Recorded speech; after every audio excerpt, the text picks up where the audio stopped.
आपका स्वागत है हमारे YouTube चैनल की आप सक्सेस यूट्यूब में। और मैं आपका दोस्त आज पार्ट 2 इतिहास का पार्ट 2 लेकर आए हैं। इसमें हमने पीछे बता रखा था आपकी जीवन की उत्पत्ति और किस तरह से इतिहास को बांटा था हमने, वे सारी चीज़ें हम बात कर चुके थे। अब बात करने वाले हैं मानव की उत्पत्ति में। जैसा कि आप बोर्ड में लिखा देख पा रहे होंगे, इसलिए हमने लिख दिया क्योंकि समय लग जाता है थोड़ा सा। ठीक है, तो देखें कि मानव की उत्पत्ति कैसे होती है। तो मानव की उत्पत्ति टर्सरी युग में, तृतीय काल में होती है। इसमें स्तनधारी जीवों की उत्पत्ति प्लेओसीन काल में मानी जाती है। जो स्तनधारी जीव हैं उनकी उत्पत्ति को प्लेओसीन काल में रखा गया है।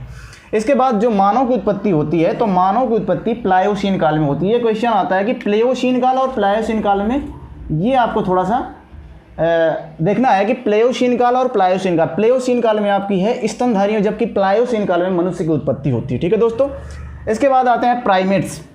इस प्राइमेट्स में स्तनधारियों का समूह होता है। इसमें स्तनधारियों की उत्पत्ति के बारे में, जैसे मानव हो गया, कपिवानर, गुरिल्ला, गुरांगुटांग, छिछुंदर और चिंपैंजी, इससे मनुष्य धीरे धीरे जाकर के उजागर होता है। जो पहला मनुष्य है आपका रामापिथेकस को माना जाता है। ये जो पहला वानर है ये धीरे धीरे मनुष्य के रूप में जाकर के उजागर होता है। तो पहला कपि आपका रामापिथेकस को माना जाता है, जो मनुष्य के रूप में धीरे धीरे उजागर हुआ। इसके बाद ये कपि अफ्रीका के उष्णकटिबंधीय क्षेत्रों में पाए गए। आपको यहाँ तक हमने बताया कि पहला कपि जो है रामापिथेकस, और इसके बाद जो ये मनुष्य के रूप में धीरे धीरे जाकर के उजागर होता है, और ये कपि अफ्रीका के उष्णकटिबंधीय क्षेत्रों में पाया जाता है। तो इसका आप स्क्रीनशॉट ले लीजिए। इसके बाद आगे चलते हैं हम कि इसके बाद कौन सा मानव है, उसके बारे में बात करते हैं। तो अगला जो मानव है वो होगा आपका ऑस्ट्रेलियोपिथेकस। अगला मानव ऑस्ट्रेलियोपिथेकस।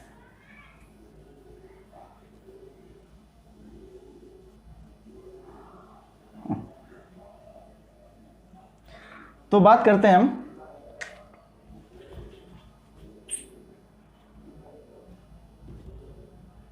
ऑस्ट्रेलियोपिथेकस के बारे में। ऑस्ट्रेलियोपिथेकस। अभी जो ऑस्ट्रेलियोपिथेकस कपि है ये कहाँ पर पाया गया, सबसे पहली बात है। तो ऑस्ट्रेलियोपिथेकस ये पाया गया आपका मैदानी क्षेत्रों में। मैदानी क्षेत्रों में पाया गया। जबकि इसके बाद जो अगला आपका कपि है वो है आपका सिवापिथेकस। सिवापिथेकस। और ये जो सिवापिथेकस कपि है ये जंगलों में पाए गए। ये कपि जंगलों में पाए गए। अब क्या होता है आगे कि जो ऑस्ट्रेलियोपिथेकस है, एक भूगोलवेत्ता रहते हैं, तो उन्होंने इनकी खोज की, ये ऑस्ट्रेलियोपिथेकस की ऑस्ट्रेलिया के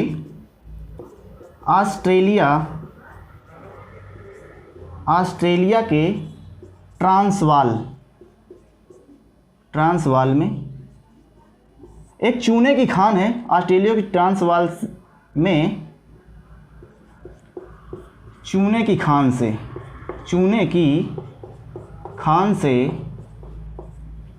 खान से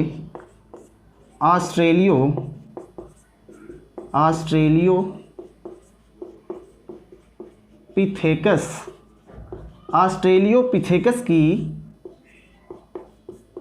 खोपड़ी को खोजा। इनको ऑस्ट्रेलियोपिथेकस की खोपड़ी के साक्ष्य मिलते हैं।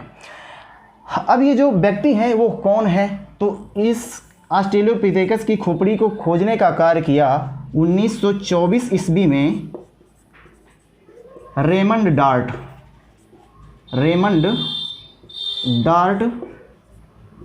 नामक व्यक्ति ने। इस रेमंड डार्ट नामक व्यक्ति ने ऑस्ट्रेलिया के ट्रांसवाल में चूने की खान से ऑस्ट्रेलियोपिथेकस की खोपड़ी को खोजा। इसके बाद हम बात करते हैं कि अब ये व्यक्ति जो होमो है, यहाँ पर एक शब्द आएगा होमोसेपियंस। तो होमोसेपियंस होता क्या है, इसके बाद हम बात करेंगे होमो हैबिलस क्या होता है, होमो इरेक्टस क्या है, इस सब धीरे धीरे एक एक करके हम बताते हैं। ठीक है दोस्तों, तो आगे इसका स्क्रीनशॉट ले लीजिए। इसके बाद हम बताते हैं कि ये होमो शब्द क्या है, इसका मतलब क्या होता है। होमो का मतलब होता है, होमो एक लानिली भाषा का शब्द है जिसका मतलब होता है आदमी। इसका मतलब होता है आदमी। बात करते हैं होमो। होमो का मतलब होता है, इस होमो का अर्थ है, होमो का अर्थ है आदमी।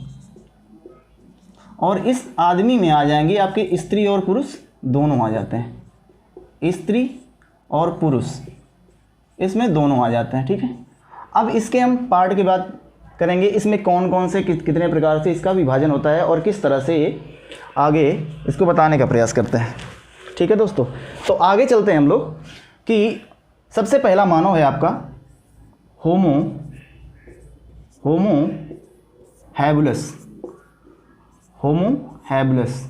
अब ये जो होमो हैबिलस है, ये पहला ऐसा मानव है जिसने अपने हाथों का खोलकर प्रयोग किया। पहले क्या मानव था, पहले धीरे धीरे, पहले चल नहीं पाता था, धीरे धीरे उसे चलना, मतलब चारों पैर, हाथों के बल और पैर के बल चला करता था। इसके बाद इसने देखा, अपने हाथों का सबसे पहले प्रयोग किया इस व्यक्ति ने। तो इस मानव ने, इस कपि ने सबसे पहले अपने हाथों का प्रयोग किया। तो सबसे पहले हाथों का प्रयोग करने वाला, सबसे पहले हाथों को खोलकर प्रयोग किया और छोटे छोटे औजार बनाना किया और छोटे छोटे औजार बनाना शुरू किया। इस मानव की एक खासियत थी। इसके बाद दूसरा मानव है आपका होमो। इसके बाद एक मानव की बात करते हैं जो यूरोप में पाए गए, जो बहुत ही जल्दी विकसित हो गए। ये मानव सबसे ज़्यादा विकसित हुआ और बहुत ही जल्दी इसका अंत भी हो जाता है, बहुत ही जल्दी समाप्त हो जाते हैं। तो उस मानव का नाम है हीडलबर्ग मानव। हीडलबर्ग मानव। और ये जो हीडलबर्ग मानव है, ये सबसे पहले विकसित हुआ, सबसे पहले या सबसे जल्दी विकसित हुआ। ये सबसे जल्दी विकसित हुआ, सबसे जल्दी विकसित हुआ। और ये जो हीडलबर्ग मानव है, इसका स्थान है यूरोप महाद्वीप में पाया गया। यूरोप महाद्वीप, सब लोग जानते होंगे यूरोप महाद्वीप कहाँ पे। तो ये जो हीडलबर्ग मानव है, इसने सबसे जल्दी विकसित हुआ और ये पाया गया कहाँ पर, यूरोप में पाया गया। और ये मानव सबसे जल्दी खत्म भी हो गया और सबसे पहले खत्म हो गया। मतलब इसका अंत भी बहुत ही जल्दी हो जाए। जिस तरह से इसने विकास किया उसी तरह से इसका अंत भी हो जाता है। इसका स्क्रीनशॉट लीजिए आप लोग। इसके बाद अगला बातचीत करते हैं हम होमो इरेक्टस मानव के बारे में।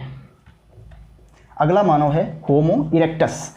अब ये होमो इरेक्टस जो मानव है, अब धीरे धीरे मानव का देखो विकास हो रहा है, तो इसमें कुछ ना कुछ मानव अलग रूप से कुछ ना कुछ करता चला जाएगा। तो अब बात करते हैं हम होमो इरेक्टस मानव के, कि ये होमो इरेक्टस मानव क्या करता है, इसकी क्या खासियत है, इसकी क्या विशेषता है, ये हम देखते चलते हैं। ठीक है, तो अब बात करते हैं हम लोग होमो इरेक्टस। अब ये जो होमो इरेक्टस मानव है, इसने सबसे पहले, जो पहला होमो हैबिलस मानव था, उसने सबसे पहले हाथों का प्रयोग किया, छोटे छोटे औजार बनाना शुरू किया। इसके बाद जो हमने बताया हीडलबर्ग मानव है, हीडलबर्ग मानव ने ये यूरोप में पाया गया और बहुत ही जल्दी विकसित हुआ और बहुत ही जल्दी खत्म हो गया। इसके बाद हम बातचीत करते हैं होमो इरेक्टस मानव के। और ये होमो इरेक्टस मानव है, सबसे पहले इसने अपने पैरों पर खड़ा होना शुरू हुआ। ये सबसे मानव है, मतलब सबसे पहले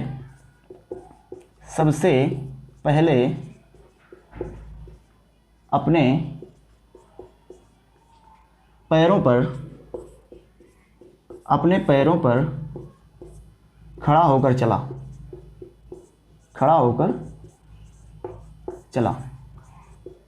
ठीक है ना। और इसने भी धीरे धीरे औजार बनाना, अब काफ़ी बड़े औजार बनाने इसने शुरू किया, तो कुछ बड़े औजार बनाने शुरू किए, कुछ बड़े औजार बनाने शुरू किए, औजार बनाने शुरू किए।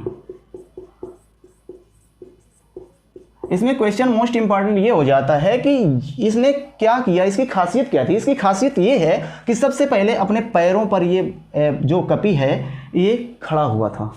ये मानो सबसे पहले क्या हुआ, सबसे पहले अपने पैरों पर खड़ा हुआ था। तो ये मोस्ट इंपॉर्टेंट क्वेश्चन ये वाला क्वेश्चन बन जाता है आपका, ठीक है। इसके बाद आपका आता है जावा मानव। इसके बाद हम बात करते हैं कि जावा मानव की। जावा मानव क्या होता है। जावा मानव पाया गया आपका सेकंड, अगला है जावा मानव।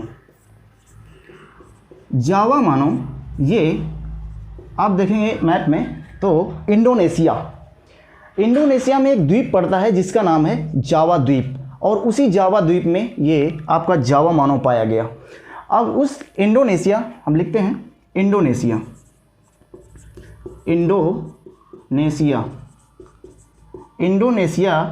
के जावा द्वीप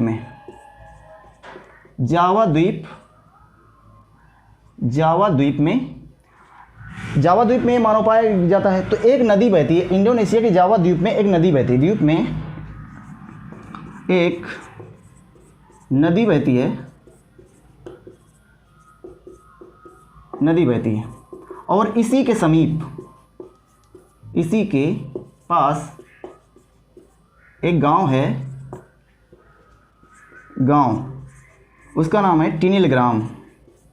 तो टिनिलग्राम के समीप इस जावा मानव के, टिनिलग्राम के समीप जावा मानव के साक्ष्य मिलते हैं, जावा मानव के साक्ष्य मिले, ठीक है। तो जावा मानव है, इसने इंडोनेशिया के जावा द्वीप में एक नदी पड़ती है, और उस नदी का नाम है, उसका नाम है सेलो। इस नदी का नाम है सेलो नदी। तो सेलो नदी, इसी के पास में एक गांव पड़ता है टिनिलग्राम के समीप जावा मानव की खोज की गई।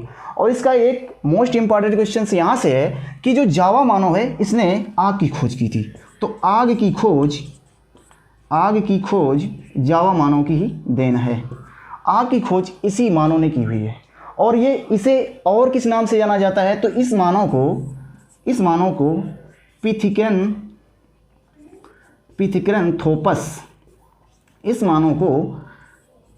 पिथिकरनथोपस इरेक्टस के नाम से जाना जाता है,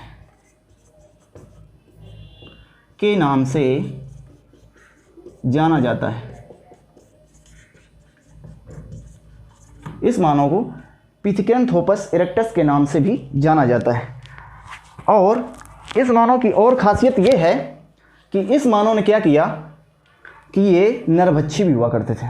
ये क्या हुआ करते थे, ये नरभक्षी भी हुआ करते थे।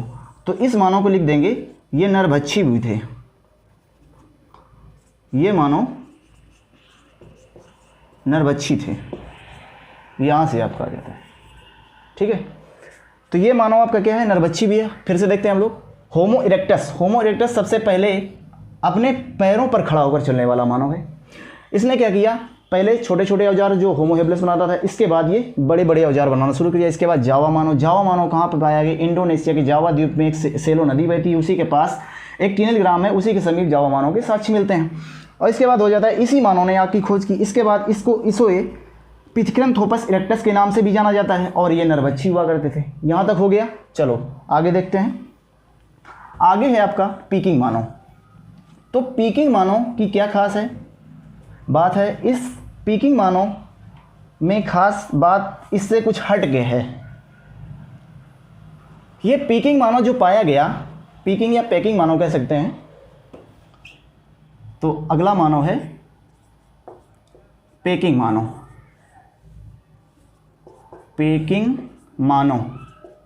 ये जो मानव पेकिंग मानव है, ये स्थान या जगह, तो ये चीन में पाए गए। ये पीकिंग मानव चीन में पाए गए। ये भी नरभक्षी हुआ करते थे, ये भी नरभक्षी थे, और ये जावा मानव से ज़्यादा शक्तिशाली थे। जावा मानव से ज़्यादा शक्तिशाली थे, ज़्यादा शक्तिशाली थे। अब क्यों शक्तिशाली थे? क्योंकि इन्होंने जावा मानव से ज़्यादा अपने हाथों का प्रयोग किया हुआ था।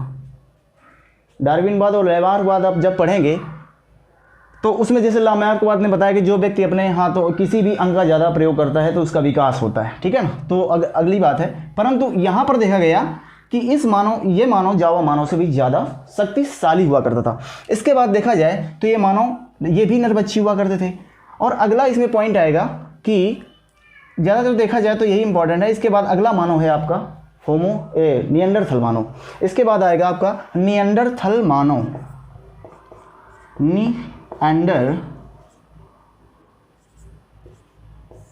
निएंडरथल मानव। अब ये निएंडरथल मानव भाई क्या है? तो ये निएंडरथल मानव जर्मनी की निएंडर नदी घाटी की गुफाओं में पाए गए। ये मानव जर्मनी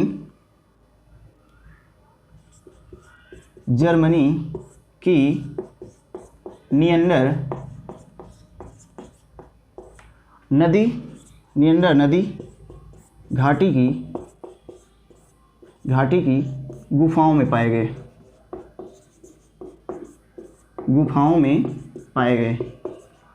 इनमें खास चीज़ ये थी कि ये जो मानव था इसका विकास हो रहा है। देखो धीरे धीरे हम बता रहे हैं कि इसका मानव का विकास हो रहा है। इसके बाद ये मानव है, अगर इस मानव के साथ का कोई व्यक्ति अगर एक्सपायर हो जाता, उसकी डेथ हो जाती थी, तो इनका मानना था कि यदि इस मरे हुए इंसान को जलाया नहीं जाए या दफनाया नहीं जाए, तो इनका मानना था कि अगर इसको दफनाया नहीं जाएगा तो आत्मा भटकती रहती है। तो दफनाने की प्रथा इसी मानव की देन है। तो यहीं से आ जाएगा इंपॉर्टेंट क्वेश्चन कि दफनाने की प्रथा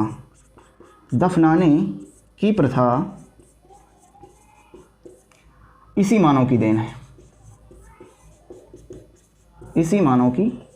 है। जो हम लोग दफनाने की क्रिया करते हैं, तो दफनाने की देन है। इसके बाद अगला आ जाता है कि इस मानव को अक्षरों का भी ज्ञान था। ये लोग कुछ अक्षरों को भी जानते थे, तो अक्षरों का ज्ञान था। और इस मानव ने क्या किया था? समाज को, अपने जो समाज था इसका, समाज को कई भागों में डिवाइड किया था, कई भागों में या कई वर्गों में बांटा हुआ था। यहाँ से ये क्वेश्चन बनते हैं, ठीक है। तो आप इसका स्क्रीनशॉट लीजिए। इसके बाद मैं थोड़ा सा रिवीजन करवा देता हूँ। पेकिंग मानव ये चीन में पाए गए, नरभक्षी हुआ करते थे। अगला जावा मानव से ज़्यादा ही शक्तिशाली हुआ करते थे। अच्छा, एक क्वेश्चन ये भी बनता है, इसे और किसी नाम से जानते थे, तो इसे सिनेंथ्रोपस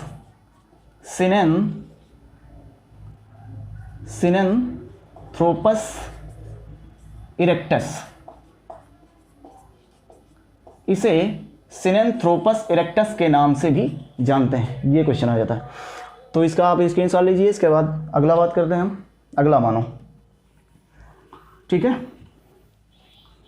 तो अगला मानव है आपका क्रो-मैग्नन मानव। तो क्रो-मैग्नन मानव की क्या खासियत है? क्रो-मैग्नन मानव को दोस्तों आधुनिक मानव का पूर्वज भी कहते हैं। क्रो-मैग्नन मानव, अगला मानव है क्रो-मैग्नन मानव। क्रो-मैग्नन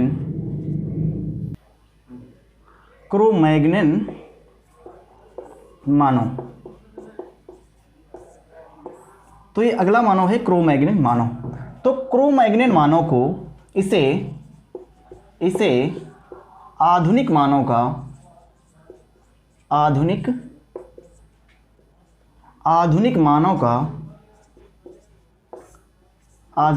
का पूर्वज कहते हैं। इस मानव को आधुनिक मानव का पूर्वज कहते हैं। इसमें एक बात है कि इसकी कपाल गुहा का आयतन 1600 सीसी हुआ करता था, 1600 सीसी का था, ठीक है। सीसी का मतलब होता है क्यूबिक सेंटीमीटर, ठीक है। अगला, इसके बाद मानव आएगा। इसमें यही खासियत बात है कि इसे आधुनिक मानव का पूर्वज कहते हैं। इसकी कपाल गुहा का आयतन 1600 सीसी का हुआ करता था, ठीक है। इसके बाद मानव है होमो सेपियंस। इसके बाद अगला मानव है होमो सेपियंस। अब ये होमो सेपियंस, इसका जो विकास होता है तो कहते हैं ये जो मानव पाया गया होमो सेपियंस उच्च पुरापाषाण काल का मानव माना जाता है कि उच्च पुरापाषाण काल में इसका विकास हुआ। उच्च पुरापाषाण काल में इसका विकास हुआ, या इसको उच्च पुरापाषाण काल का मानव कहते हैं, इस तरह से कह सकते हैं आप। अगला मानव, अब इसमें इंपॉर्टेंट यही है कि होमो सेपियंस मानव को किस काल का मानव कहा जाता है, तो होमो सेपियंस को उच्च पुरापाषाण काल का मानव कहा जाता है, ये क्वेश्चन है, ठीक है। अगला क्वेश्चन है होमो सेपियंस। अगला मानव होमो सेपियंस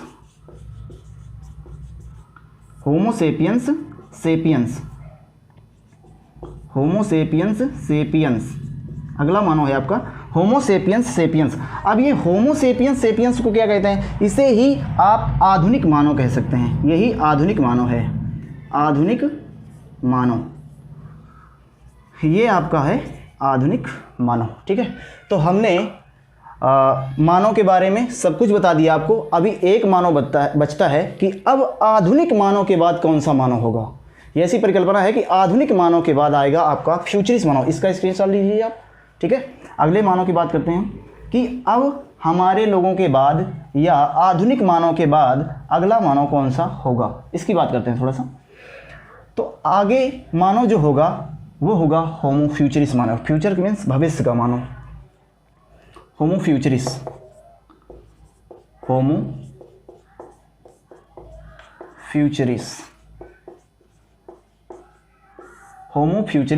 मानव या भविष्य का मानव।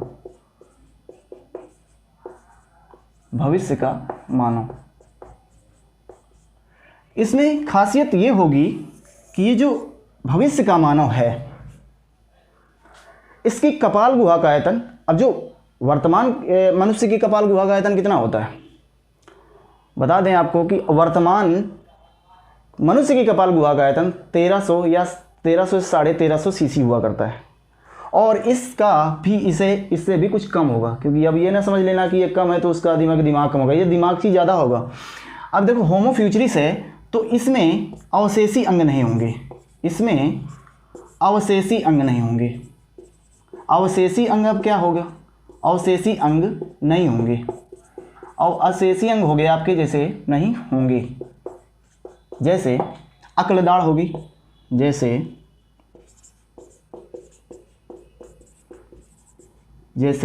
अक्लदाढ़, ठीक है। जैसे बाल, जैसे भौं हो गई, ठीक है ना। जो भी अब अवशेषी हैं वो बाल नहीं होंगे, तो बाल नहीं होंगे। इसके बाद पुच्छ नहीं होगी, और इसके बाद जो एक कान का है ना, ये चीज़ अवशेषी का कोई काम नहीं है, तो ये भी नहीं होगा। तो कान का निचला भाग और अपेंडिक्स, इसका कोई काम नहीं है, अवशेषी अंग में आता है। तो ये जो हैं सभी क्या होंगे, ये अवशेषी अंग इसमें नहीं पाए जाएंगे। अब ये होगा कैसे, परिकल्पना आप कर सकते हो कि ये किस तरह से दिखेगा ये। और इसका को क्या होगा कि इसका जो सिर होगा, जो इसका सिर है ना, तो ये गुंबदाकार होगा, इसका सिर गुंबदाकार होगा। अब ये गुंबदाकार जानते होगे, मंदिर देखोगे, मंदिर क्या होगा, गुंबद की आकार होता है, इस तरह से कुछ। तो इसका जो सिर होगा गुंबदाकार होगा। मान लीजिए कुछ इस तरह से इसका सिर होगा, इस तरह से ऐसे मंदिर होता है, तो इसका सिर होगा। और ये मान लीजिए इसकी होगी खोपड़ी, और ये होगी इसकी गर्दन। इस तरह से हम बनाने का प्रयास कर रहे हैं। तो ये